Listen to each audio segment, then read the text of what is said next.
evening, and thank you for joining me tonight in this cooking video.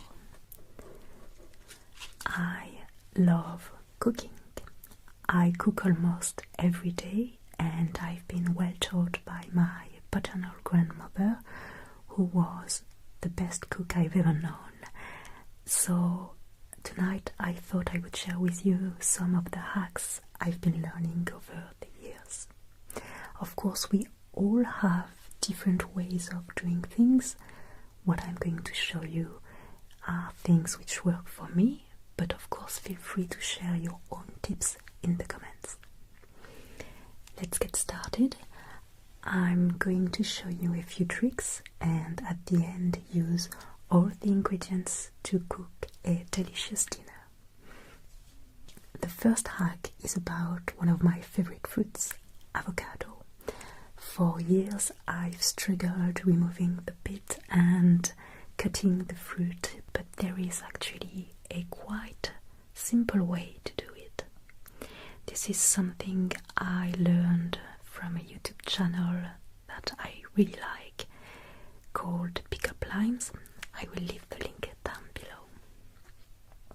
So first you just cut your avocado in half like you usually do.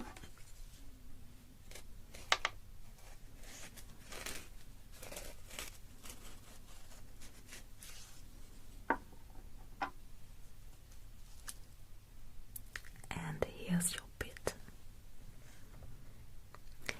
Then you're going to stick the blade of a sharp knife in it, so please be careful.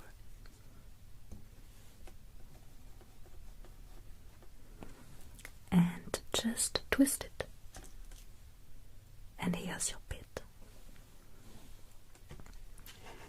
With the avocado flesh still intact. And then I will just press and twist my knife again on the board to let the pit go. And there it is. If the avocado is ripe enough, you can also use your fingers .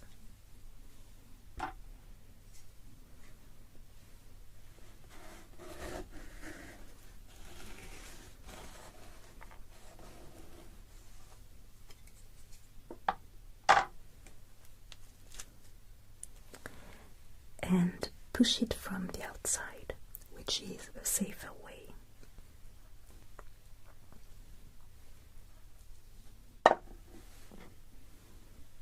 And there it is again. So I'm going to put this aside. I'm going to use it later.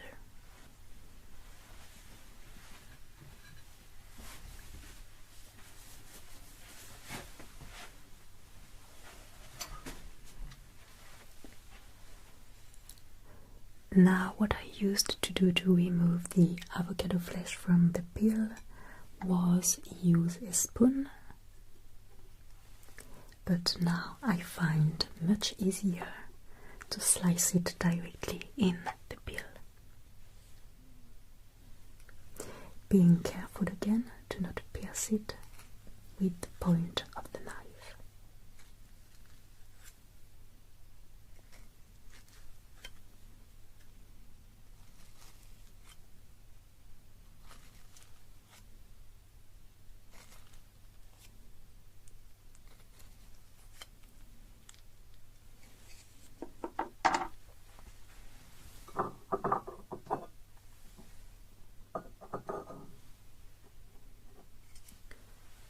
And now I can use a tablespoon to get my slices or cubes out.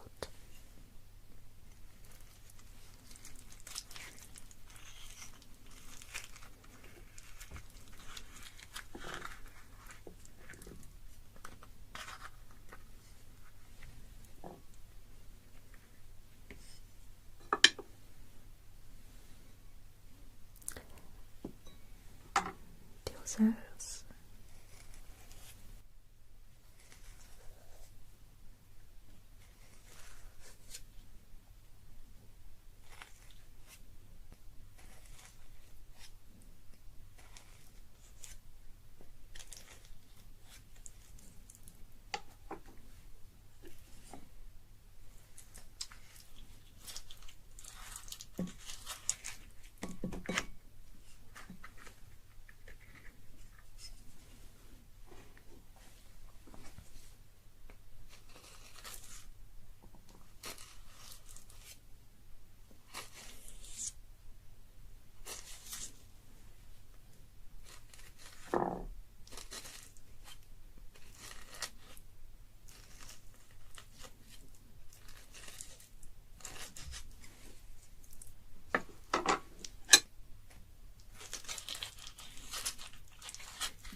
last one. 1, 2, 3, and 4. 1, 2, 3, 4, and 5.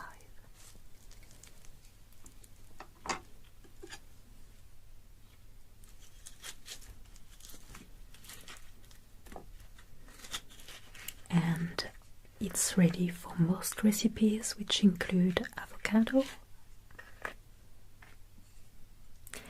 I will use it in a very simple way, so I'm going to put it aside for the final recipe.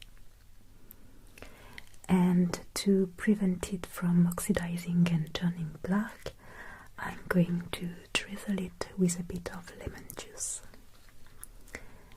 And here's a trick concerning lemons, oranges, or any citrus fruit you'd like juice from.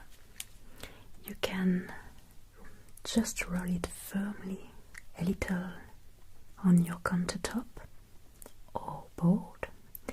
It will soften the fibers and you'll get more juice.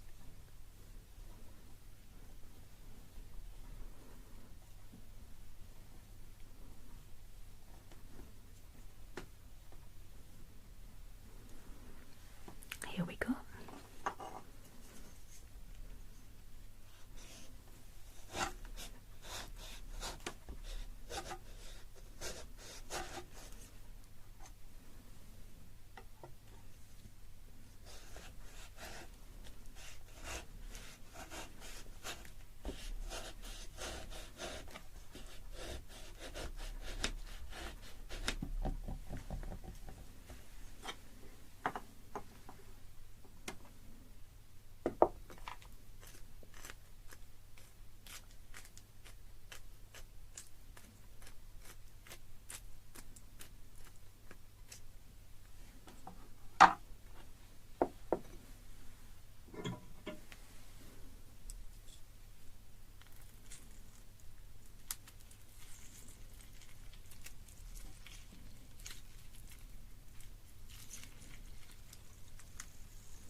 Looks good.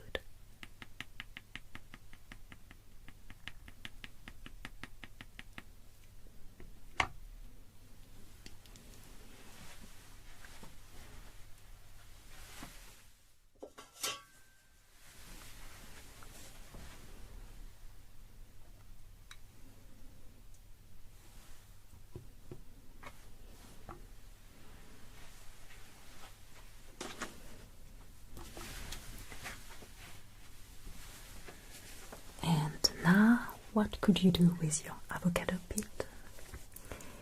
It's a well-known thing, I guess, but still very pretty. You can grow an avocado plant from it that will look beautiful in your kitchen. All it requires are water, a few toothpicks, and patience. If you have removed your pit with a knife like I did, just make sure the cut is not too deep, or you may want to use an unspoiled pit like the one I removed with my fingers. First, rinse it, just in case there's a little bit of pulp left on it.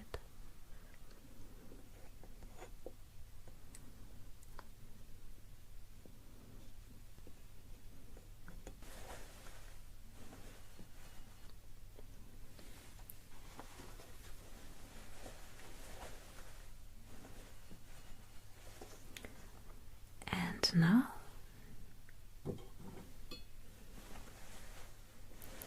stick 4 toothpicks directly in it, just like this.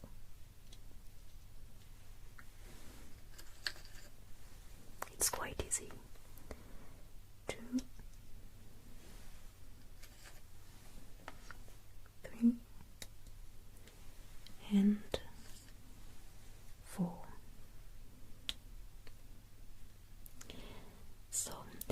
stick them so you can put it at the top of a glass that you're going to fill with water.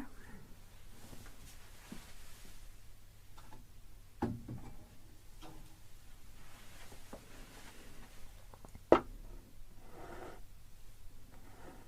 bottom of the pit must be submerged in water without being completely immersed.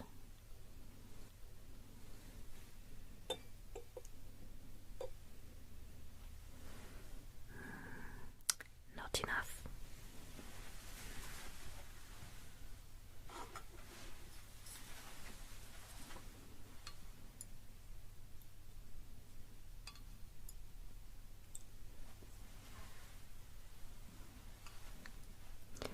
A little bit again.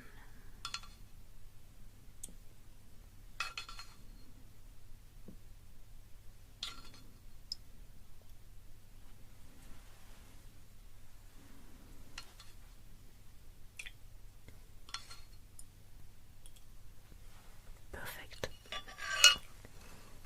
And now just wait. You will have to change the water about 2 to 3 times a week, and it can take 6 to 8 weeks before you start to see the first roots or leaves. But it will really produce a very graceful plant, and you can grow as many as you wish. After a few months you can put it in a pot with soil and it will grow. But do not expect to get avocados from a pot plant. The next hack is probably one of my favorites, and it was a game changer in my cooking routine because I use garlic almost every day. Peeling it can be a bit painful, but there is actually a very easy trick to make it easier, and I probably discovered it when watching Jamie Oliver's videos. The idea is to simply crush it with the flat of a knife. The larger the better. This one is not really large. Being careful at all times.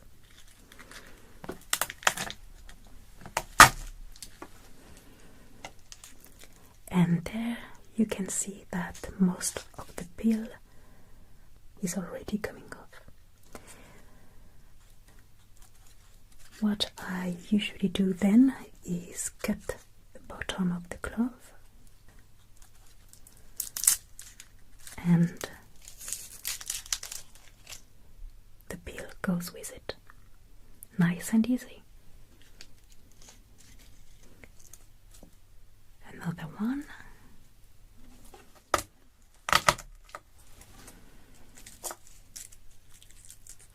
There was another.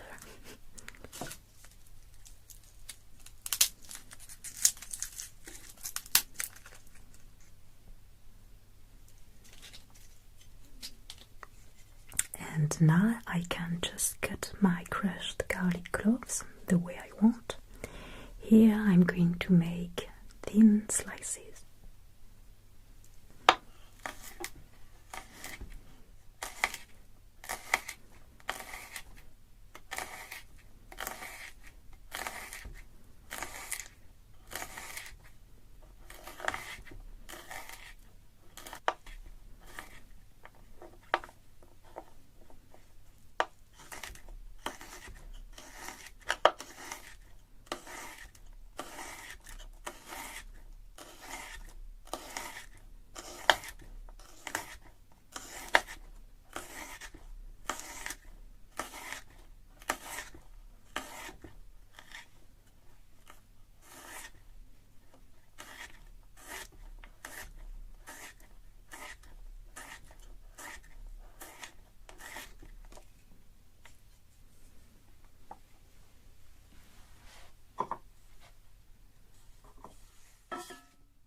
I will put them aside for later.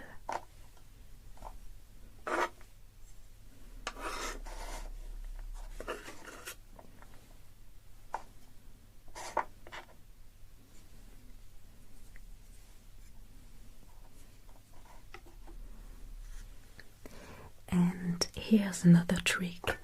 When cutting onions, shallots, garlic or any other smelly ingredient, you may want to get rid of that smell on your fingers, which is not always easy. So what you can do is use a stainless steel tool like a salt grinder, an ice cube tray, a tool handle like this, and rub your fingers on it in water and the smell will be gone. This is due to a chemical reaction called redox, but I won't dig further than this. Of course, you could use these steel soaps that you can buy in a kitchen store, but it's usually very easy to find a stainless steel tool in your own kitchen. Now, let's continue chopping ingredients, this time herbs that I have taken from my garden. So here I have thyme, parsley and marjoram. I also have basil, and there are two different easy ways to chop herbs. I tend to use them both depending on my mood. For the first one, all you're going to need is a board and a knife. So I'm going to use marjoram, parsley, and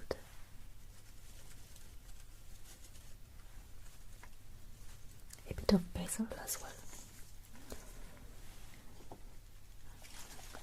When taking basil leaves, be sure to take the ones at the top.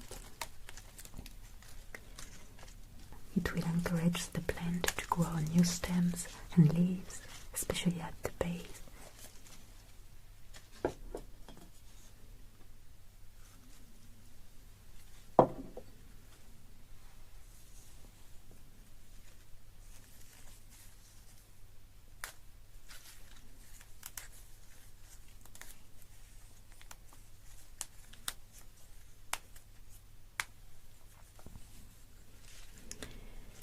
Going to roll all my herbs very tightly to get a small mass.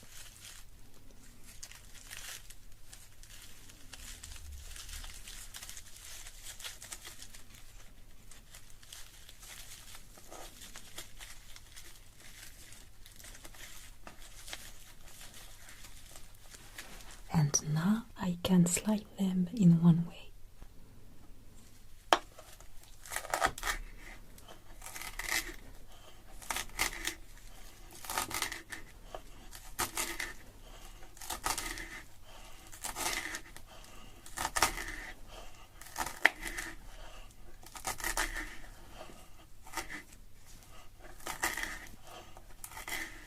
And then again in another.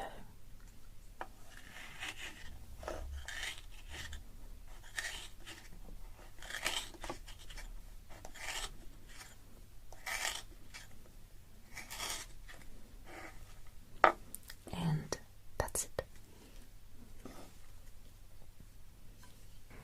Another fun way you can do it, especially with children, is what my grandmother taught me when I was a kid. And for this you will need a glass and scissors.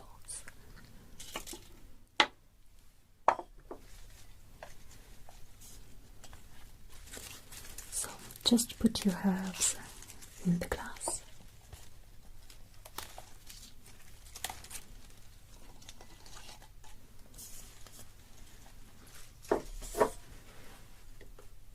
and just chop them with your scissors directly in the glass.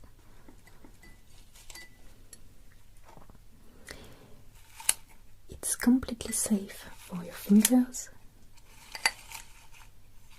and you'll get a bunch of fine herbs ready to be used.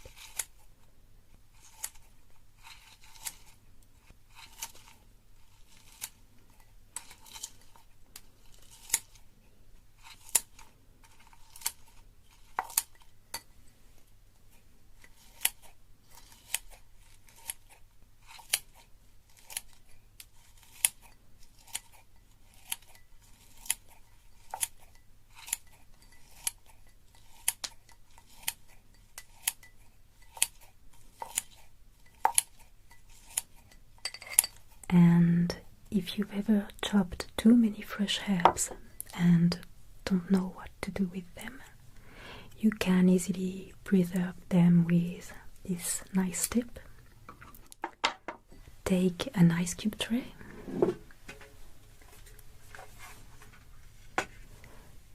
and put some small batches of chopped herbs in each section. This ice cube tray is a bit fancy, but any would do.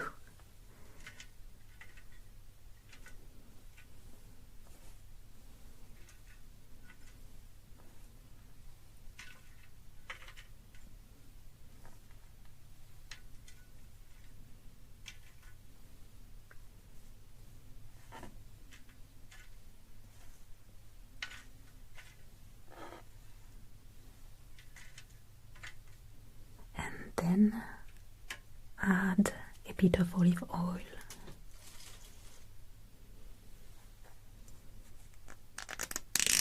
until the herbs are covered.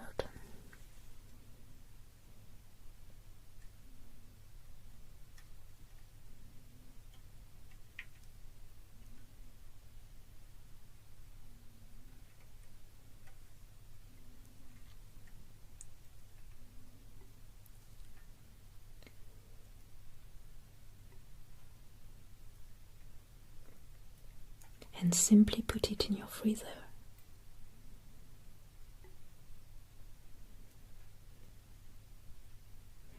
You can then add one of these cubes to any recipe and enjoy the flavors. No waste.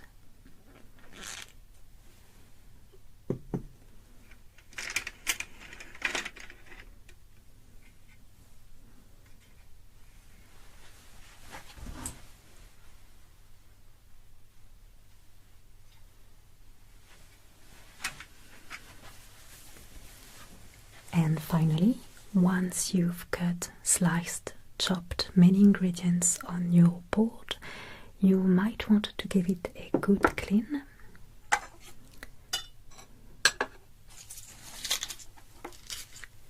Especially if there are smells left on it. Since I've used lemon a bit earlier, I'm going to use the leftovers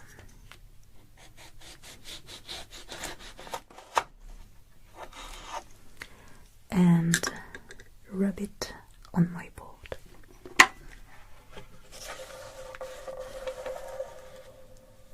Lemon has many properties, two of the main ones being antiseptic and antibacterial. So the juice will deeply clean and deodorize the wood.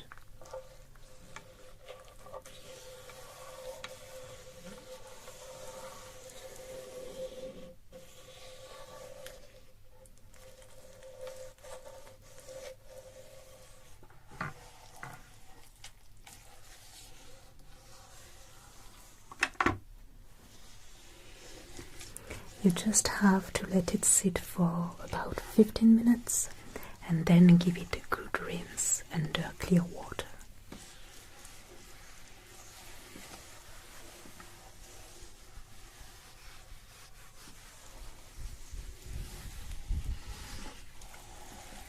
For even more efficient result. You can add a bit of salt when rubbing the board. It has similar properties and is slightly abrasive, so it will also remove fresh stains.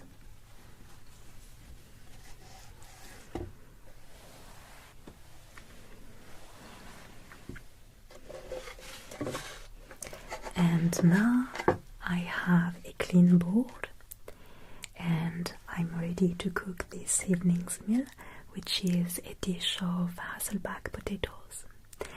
In French, I usually call it pomme de terre accordion or pomme de terre chenille, so accordion or caterpillar potatoes, and you will quickly understand why. So, I've gathered all my ingredients, including those I've just prepared, and I hope you will enjoy this quiet cooking session, which will include one last small tip. I will leave all the information and the recipe in the description box, and as always,